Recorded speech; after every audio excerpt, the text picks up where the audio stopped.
استقيموا واعتدلوا.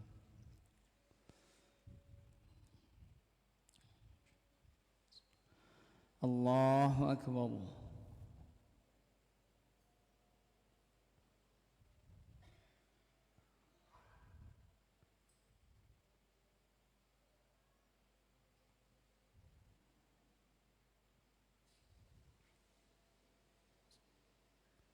بسم الله الرحمن الرحيم. الحمد لله رب العالمين الرحمن الرحيم مالك يوم الدين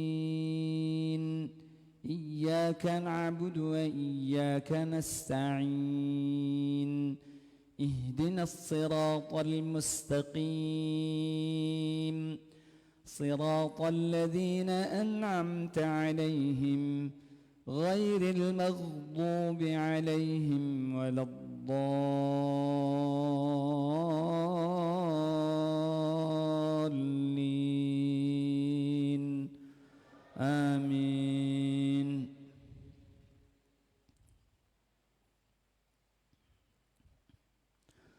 والضحى والليل إذا سجى ما ودعك ربك وما قلى وللآخرة خير لك من الأولى ولسوف يعطيك ربك فترضى ألم يجدك يتيما فآوى ووجدك ضالا فهدى ووجدك عائلا فأغنى فأما اليتيم فلا تقهر وأما السائل فلا تنهر وأما بنعمة ربك فحدث. الله أكبر.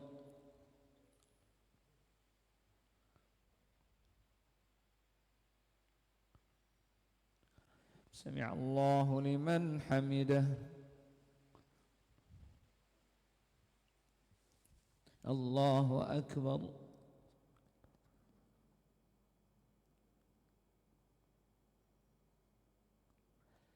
الله أكبر.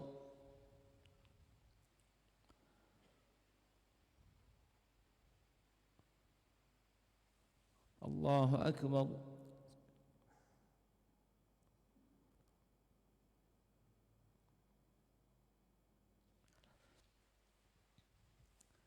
الله أكبر. الحمد لله رب العالمين الرحمن الرحيم مالك يوم الدين إياك نعبد وإياك نستعين اهدنا الصراط المستقيم صراط الذين أنعمت عليهم غير المغضوب عليهم ولا الضالين آمين.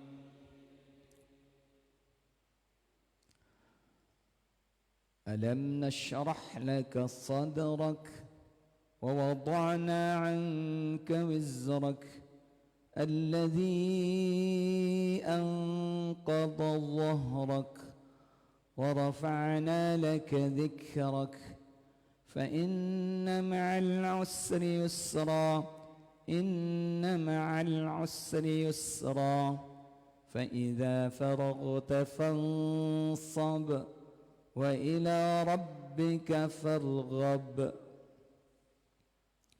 الله أكبر.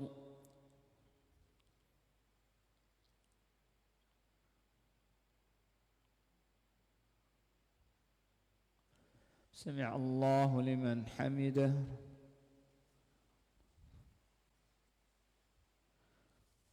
الله أكبر.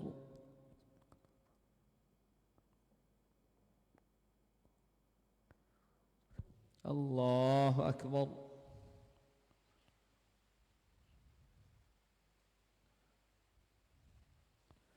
الله أكبر.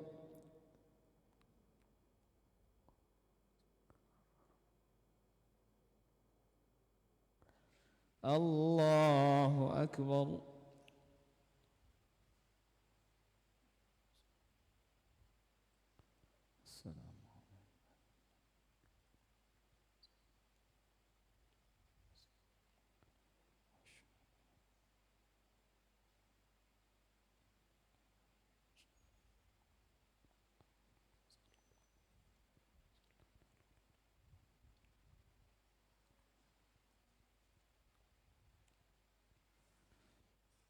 الله أكبر.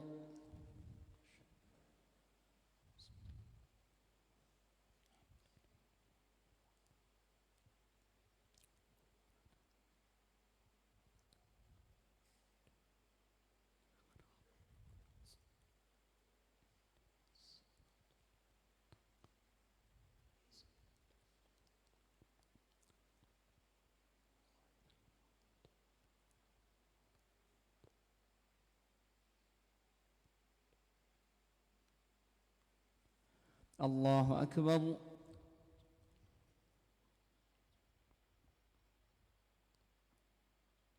سمع الله لمن حمده. الله أكبر.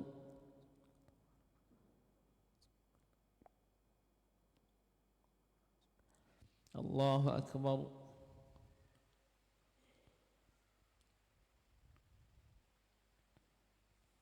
الله أكبر.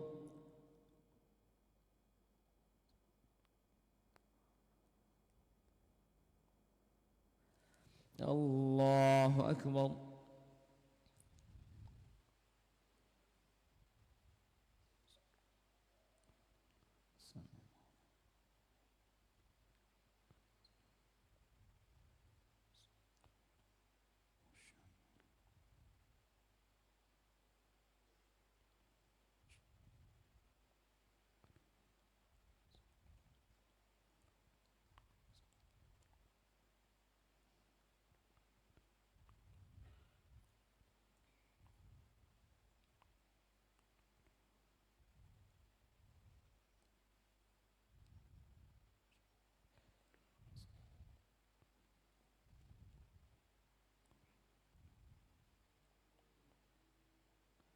السلام عليكم ورحمة الله.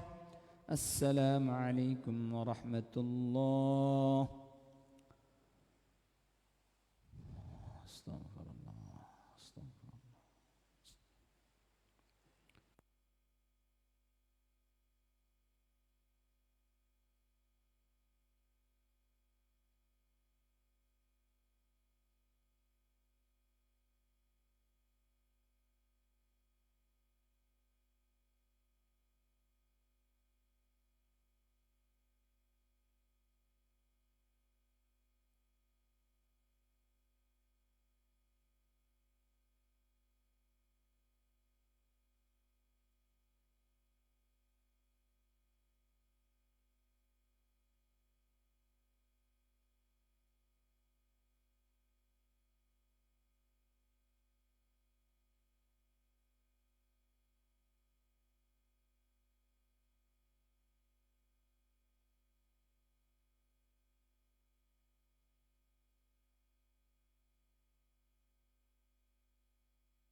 Bismillahirrahmanirrahim. Assalamualaikum warahmatullahi wabarakatuh. Innal hamdalillah nahmaduhu wa nasta'inuhu wa nastaghfiruh wa na'udzu billahi min shururi anfusina wa sayyiati a'malina.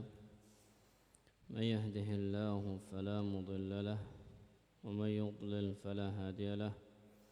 أشهد أن لا إله إلا الله وحده لا شريك له وأشهد أن محمدا عبده ورسوله اللهم صل وسلم وبارك على عبدك ورسولك نبينا محمد وعلى آله وأصحابه ومن تبعهم بإحسان إلى يوم الدين أما بعد Ma'asyiral muslimin rahimani wa rahimakumullah. Alhamdulillah, kita memuji Allah Subhanahu wa taala yang dengan limpahan karunia dan rahmatnya kita masih diberi kemudahan untuk berada di atas ketaatan kepada Allah Subhanahu wa taala. Dan Allah Subhanahu wa ta'ala memilih kita di antara hamba-hambanya yang muslim. Muslim dalam artian berserah diri kepada Allah Subhanahu wa ta'ala dengan mengesakannya di dalam ibadah, tunduk dan patuh terhadap Allah Subhanahu wa ta'ala atau terhadap perintah Allah Subhanahu wa ta'ala dengan menaatinya dan menjauhi serta berlepas diri dari perbuatan-perbuatan kesyirikan dan berlepas diri dari semua pelaku kesyirikan. Itulah makna Islam yang sesungguhnya. Jamaah yang dimuliakan Allah Subhanahu wa taala, kita masih melanjutkan bab yang sebelumnya kita bahas, yaitu berbakti kepada orang tua yang musyrik. Kita kemarin telah menyebutkan riwayat yang datang dari sahabat yang mulia Sa'ad bin Abi Waqqas radhiyallahu taala anhu, yaitu salah satu dari 10 sahabat Nabi sallallahu alaihi wasallam yang dijamin masuk surga, dan salah satu sahabat yang pertama kali atau orang yang pertama masuk Islam, ya, radhiyallahu taala anhu wa arda. Kita sebutkan kemarin kisah Islamnya beliau yang ditentang oleh ibundanya, sehingga Allah Subhanahu wa taala memerintahkan agar Sa'ad bin Abi Waqqas berbakti kepada ibunya meskipun dalam keadaan musyrik. Adapun jika diminta untuk meninggalkan Islam, diminta untuk menyekutukan Allah, maka fala tuti'huma, tidak boleh ditaati. Kita masuk pada hadis yang berikutnya, yaitu hadis yang datang dari Asma bintu Abi Bakar. Asma bintu Abi Bakar adalah saudara Aisyah radhiyallahu taala anha, saudara seayah, beda ibu. Dan Asma bintu Abu Bakar ini dia lebih tua 10 tahun daripada Aisyah radhiyallahu taala anha.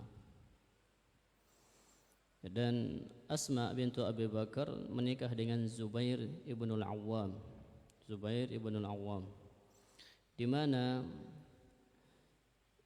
Asma bintu Abi Bakar ini beliau menceritakan, ya, jadi kurang lebihlah orang tuanya Sa'ad bin Abi Waqqas dengan Asma bintu Abi Bakar itu sama-sama musyrik, sama-sama musyrik. Maka beliau katakan, atatni ummi raghibatan, ibuku pernah mendatangi aku raghibatan, dalam kondisi beliau mengharapkan baktinya aku kepada beliau. Raghibah artinya ya kepengin. Artinya di sini kepengin dari anaknya, yaitu pengabdiannya, kebaktiannya. Dan ini merupakan fitrah masing-masing orang tua, itu ingin dihormati oleh anaknya, ingin anaknya berbakti, berbuat baik kepadanya. Fi ahdin Nabi sallallahu alaihi wasallam, itu ketika Nabi sallallahu alaihi wasallam masih hidup. Ya, ketika Nabi sallallahu alaihi wasallam masih hidup, di zaman Nabi sallallahu alaihi wasallam. Fasa'altu an-nabiy sallallahu alaihi wasallam asilha, maka saya bertanya kepada Nabi. Dalam sebuah riwayat disebutkan fastaftaitu an-nabiyya sallallahu alaihi wasallam, saya meminta fatwa kepada Rasulullah sallallahu alaihi wasallam, asilha, apakah saya boleh menyambung silaturahimku dengan ibundaku? Ya, ini lihat para sahabat Nabi sallallahu alaihi wasallam, mereka tidak berani berbuat sampai mereka tahu ilmunya.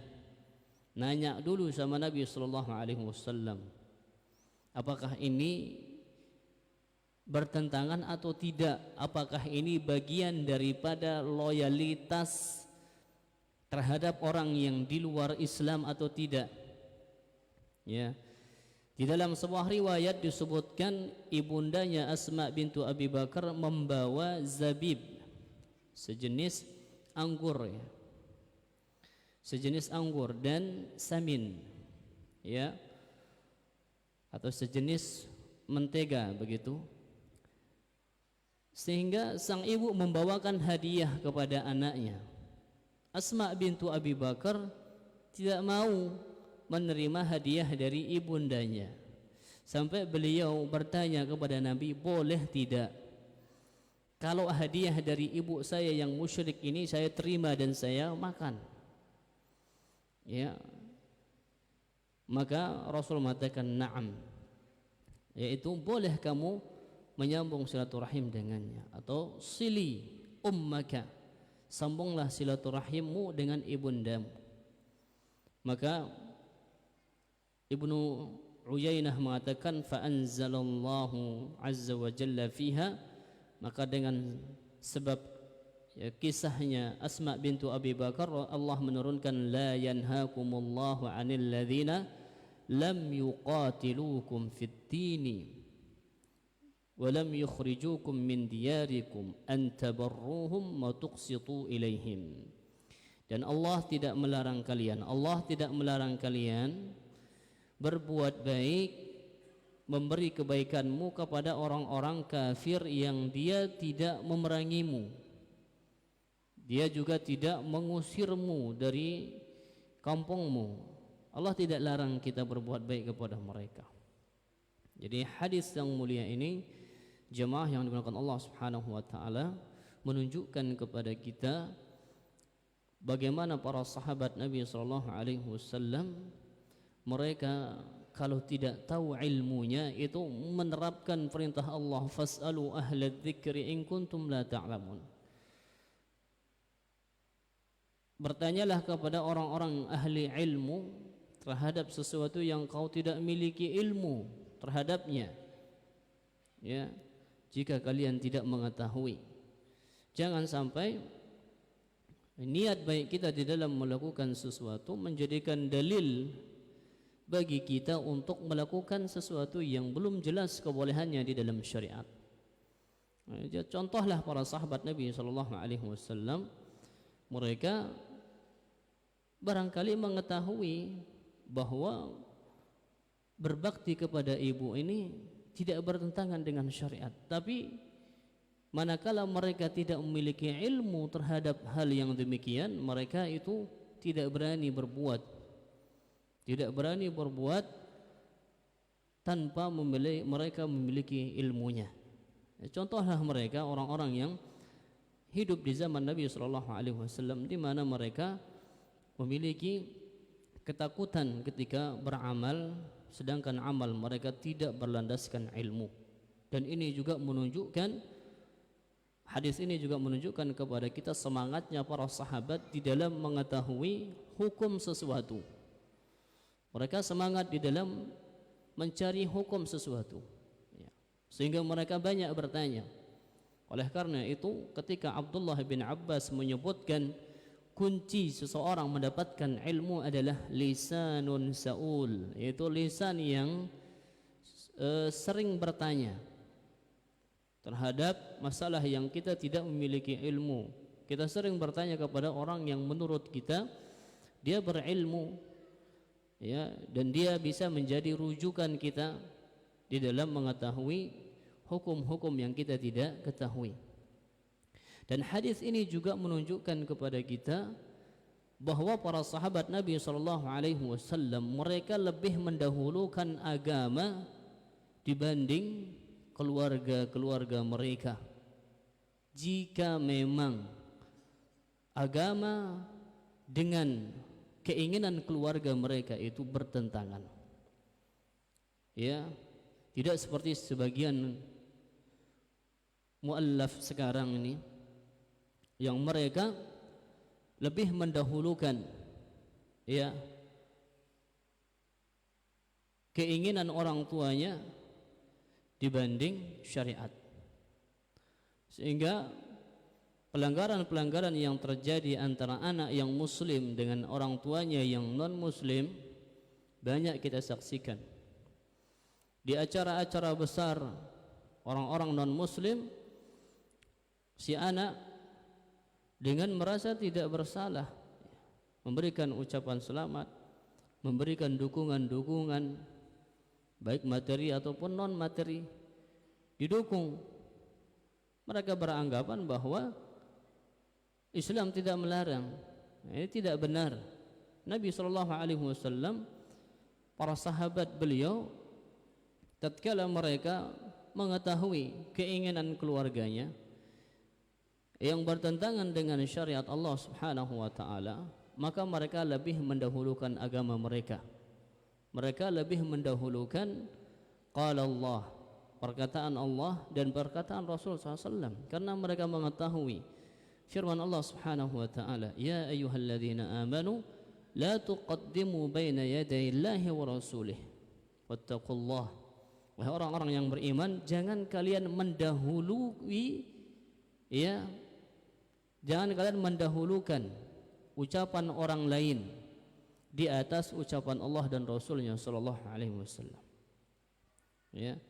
Kemudian hadis ini juga menjelaskan kepada kita boleh kita menyambung silaturahim terhadap keluarga yang masih musyrik, ya, jika dia tidak termasuk musyrik atau kafir yang memerangi kita.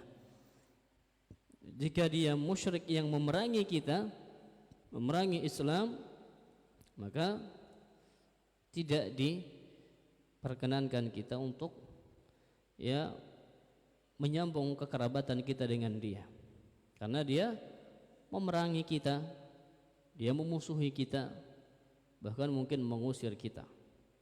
Karena Allah mengatakan Allah tidak melarang kalian berbuat baik dari orang kafir yang tidak memerangi kalian dan tidak mengusir kalian dari rumah-rumah kalian. Kemudian hadis yang berikutnya, hadis yang terakhir dalam bab ini, hadis yang datang dari sahabat yang mulia, khalifah kedua. Siapa khalifah kedua jamaah Allah Azza wa Jalla? Khalifah kedua Rasul siapa? Umar radhiyallahu taala anhu wa radha. Jadi Pak Tri ambil hadiahnya, insyaallah. Ya, sahabat yang merupakan, ya,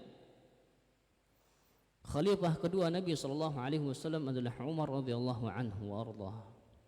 Di mana satu ketika disebutkan oleh Abdullah bin Dinar. Abdullah bin Dinar ini muridnya Abdullah bin Umar, ya, seorang tabi'in. Abdullah bin Dinar seorang tabi'in yang merupakan muridnya Abdullah bin Umar. Beliau mengatakan, Abdullah bin Umar, ra'a Umar radhiyallahu anhu hullatan sira'atu ba'u. Suatu ketika Umar radhiyallahu anhu berada di pasar bersama Nabi SAW. Beliau melihat sebuah pakaian hullah.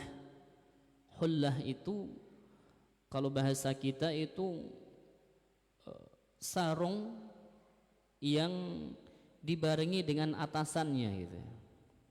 Pakaian ya izar, kalau izar bahasa kita itu sarung yang ada ridaknya, yang ada pakaian atasnya, selendangnya. Biasa yang dipakai oleh orang-orang dahulu. Yang mana pakaian ini terbuat dari sutra. Kita mengetahui bahwasanya sutra itu haram bagi laki-laki kaum muslimin. Haram di dunia. Di akhirat mereka akan dipakaikan pakaian oleh Allah dari sutra. Maka Umar tertarik melihatnya karena pakaian yang terbuat dari sutra memang bagus. Maka Umar mengatakan, ya Rasulullah, ibta' hadhihi. Wahai Rasulullah, kalau bisa ini pakaian dibeli. Ya, falbasha yaumal jum'ah.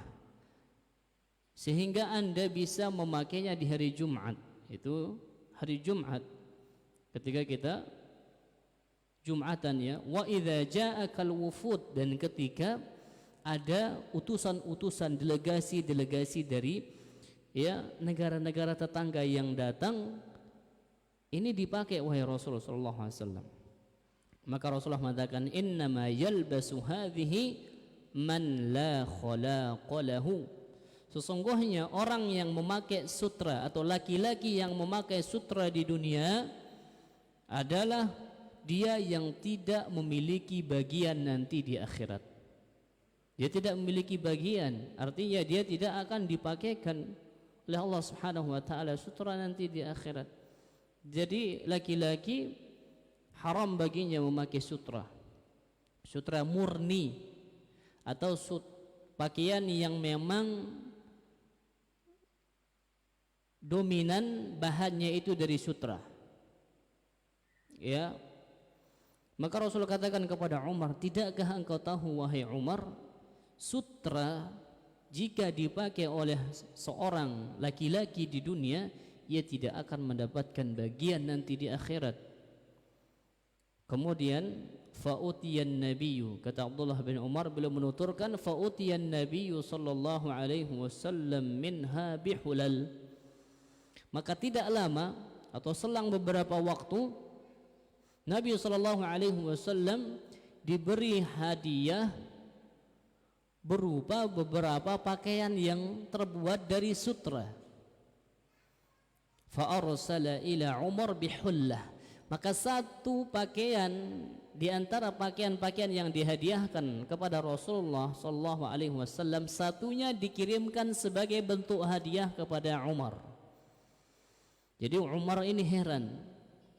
Beliau katakan, kaifa albasuha wa qad qulta fiha ma qulta. Wahai Rasulullah, bagaimana bisa pakaian sutra ini Anda hadiahkan kepada saya kemudian saya pakai, sedangkan Anda telah mengatakan bahwa orang atau laki-laki yang memakai sutra di dunia adalah orang yang tidak memiliki bagian di akhirat. Bagaimana saya akan pakai itu wahai Rasulullah, sedangkan Anda sudah mengatakan tidak boleh dipakai bagi laki-laki di dunia. Maka Rasulullah mengatakan, inni lam u'tikaha litalbasha. Wahai Umar, saya ini kalau ngasih enggak mesti Anda pakai. Ya bisa dikasih hadiah ke orang lain. Walakin tabi'aha aw taksuha. Kalau Anda berkenan dijual, harga jualnya Anda nikmati. Kalau tidak Anda mau jual, kalau Anda tidak mau jual, hadiahkan kepada keluarga Anda yang perempuan.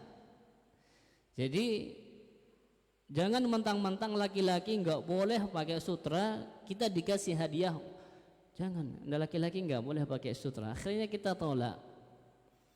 Atau laki-laki enggak boleh pakai emas. Ada yang kasih kita cincin. Ini Pak, ada cincin hadiah dari saya. Oh, saya tidak mau terima cincin karena cincin bagi laki-laki itu haram. Sayang kan kalau dikasih hadiah cincin, sekarang emas sudah berapa harga jualnya 1 gramnya? Bisa dijual atau bisa buat istri kita atau anak gadis kita. Ya. Jadi saya berikan ini kata Rasulullah, tidak harus Anda pakai wahai Umar. Kalau Anda mau jual, harga jualnya silahkan dimanfaatkan. Kalau tidak mau Anda jual, maka Anda kasihkan hadiah ke orang lain. Maka fa'arsala biha Umar ila akhin lahu min ahli Makkah qabla an yuslim. Maka Umar radhiyallahu anhu, beliau langsung mengirim pakaian yang dari sutra ini kepada saudaranya yang masih musyrik di Makkah sebelum dia masuk Islam. Ya, diberikan hadiah kepada saudaranya di Makkah yang masih dalam keadaan musyrik, tidak masuk ke dalam agama Islam, belum masuk Islam. Sehingga hadis ini menjelaskan bagi kita boleh memberikan hadiah kepada keluarga kita yang non muslim, termasuk menghadiahkan mereka daging kurban, tidak jadi masalah. Ya, tidak jadi masalah menghadiahkan mereka daging kurban, ya, atau hadiah-hadiah yang lainnya. Yang penting jangan menghadiahkan mereka khamr, jangan hadiahkan kepada mereka daging babi misalnya. Ya, jadi hadiah yang memang kita diperbolehkan memberikannya kepada sesama muslim. Maka di sini tidak ada yang menghalangi Umar radhiyallahu anhu menyambung silaturahimnya dengan saudaranya yang masih musyrik. Oleh karena itu kita dianjurkan untuk berbuat baik dan menyambung silaturahim kita dengan keluarga yang masih musyrik. Dan yang terbesar dari tujuan kita diperintahkan tetap menyambung silaturahim dengan mereka adalah hidayah yang kita inginkan bagi dia agar dia bisa masuk ke dalam agama Islam. Ya, agar dia bisa masuk ke dalam agama Islam. Itu yang paling kita inginkan ketika kita senantiasa menyambung silaturahim kita dengan keluarga atau kerabat yang masih musyrik atau tidak beragama Islam. Ya, jadi hadis ini atau perbuatan Umar radhiyallahu taala anhu ini menjadi bukti bagi kita bahwa boleh kita memberikan hadiah kepada ya orang-orang yang musyrik. Ya. Kemudian ini juga menjadi bukti bagi kita bahwa kita boleh memberikan hadiah pakaian yang terbuat dari sutra bagi laki-laki. Kita boleh kasih dia hadiah. Karena ketika memberikannya hadiah dia tidak harus memakainya. Seperti yang kita katakan tadi, ya, Rasulullah mengatakan kepada Umar, ini saya tidak berikan Anda wahai Umar untuk Anda pakai. Kalau Anda mau Anda jual, kalau tidak Anda berikan hadiah kepada orang lain. Jadi boleh memberikan hadiah ya pakaian sutra bagi laki-laki untuk dijual atau dihadiahkan kepada orang lain. Kemudian ini juga hadis menerangkan kepada kita dianjurkan kita memakai pakaian yang paling baik di hari Jumat. Karena Umar mengatakan, ibta' hadhihi, wahai Rasulullah, beli pakaian ini. Kemudian falbasha yaumal jum'ah, kemudian maka pakailah dia, atau thummal basha, kemudian pakailah pakaian ini di hari Jumat. Karena Nabi SAW beliau memakai pakaian yang paling bagus di hari Jumat. Ya, sebagian saudara-saudara kita mereka ke masjid di hari Jumat dengan memakai pakaian kerjanya, pakaian main bolanya, pakaian main volinya dan yang lainnya. Ini adalah akhlak dan adab yang buruk di hadapan Allah Subhanahu wa taala. Kalau dalam hal yang seperti ini kita tidak bisa mencontoh Nabi kita yang mulia alaihi salatu wassalam, apalagi di perkara-perkara yang lebih besar. Kita melihat dan saksikan sebagian saudara kita bahkan sholat bagian pantatnya terbuka ketika dia sujud. Waliyadzubillah, batal sholatnya seperti itu. Dia biarkan bagian punggungnya, bawahnya terbuka ketika dia sujud. Dia menggunakan pakaian yang sempit. Jika aurat terbuka, aurat salat terbuka dalam waktu yang lama dan yang terbuka itu lumayan banyak, maka batal salat. Batal salat. Jadi perhatikan adab kita bersama Allah Subhanahu wa taala. Kadang kita bersama manusia memilih pakaian yang termahal dan terbaik untuk kita berjumpa dengannya. Tatkala kita berjumpa dengan Rabb kita, terkhusus di hari Jumat, kita lihat sebagian kaum muslimin, subhanallah, mereka jauh dari petunjuk Nabi sallallahu alaihi wasallam. Mereka meninggalkan petunjuk Nabi sallallahu alaihi wasallam. Bahkan Nabi sallallahu alaihi wasallam mengkhususkan pakaian yang dia pakai di hari Jumat. Jangan sebaliknya, pakaian ke kantor, pakaian ke sekolah, pakaian ke tempat kerja kita beli mahal-mahal. Pakaian ke tempat kondangan, kita gunakan pakaian yang paling mewah, yang paling mahal. Ketika berjumpa dengan Allah Azza wa Jalla, kita malu berpakaian yang rapi. Ingatlah bahwa mahalnya pakaian yang kita beli untuk sholat di hadapan Allah Subhanahu wa ta'ala, mulai dari jubah, gamis dan yang lainnya, itu merupakan ibadah.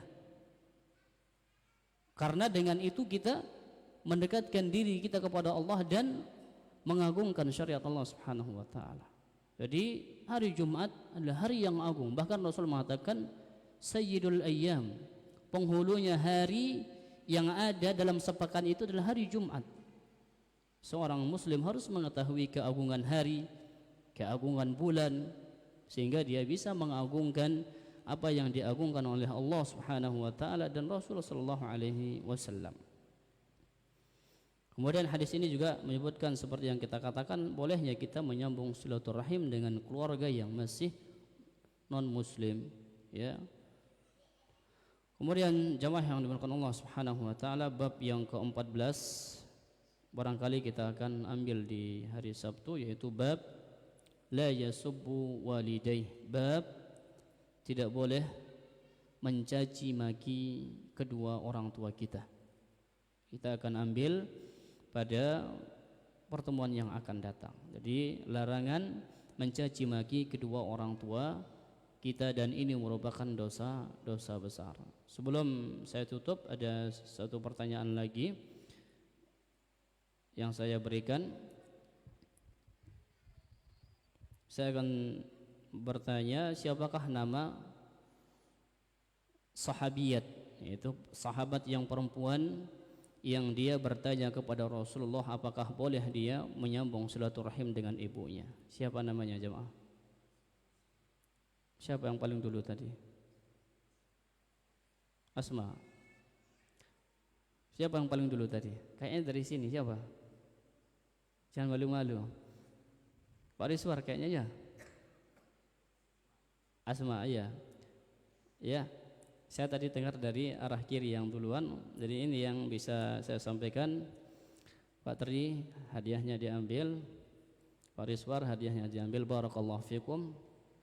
Semoga Allah Subhanahu wa taala menjadikan kita di antara hamba-hambanya yang senantiasa taat kepadanya sampai kita meninggal dunia dalam keadaan taat kepada Allah Subhanahu wa taala. Subhanakallahumma bihamdika asyhadu an la ilaha illa anta astaghfiruka wa atubu ilaik. Assalamualaikum warahmatullahi wabarakatuh.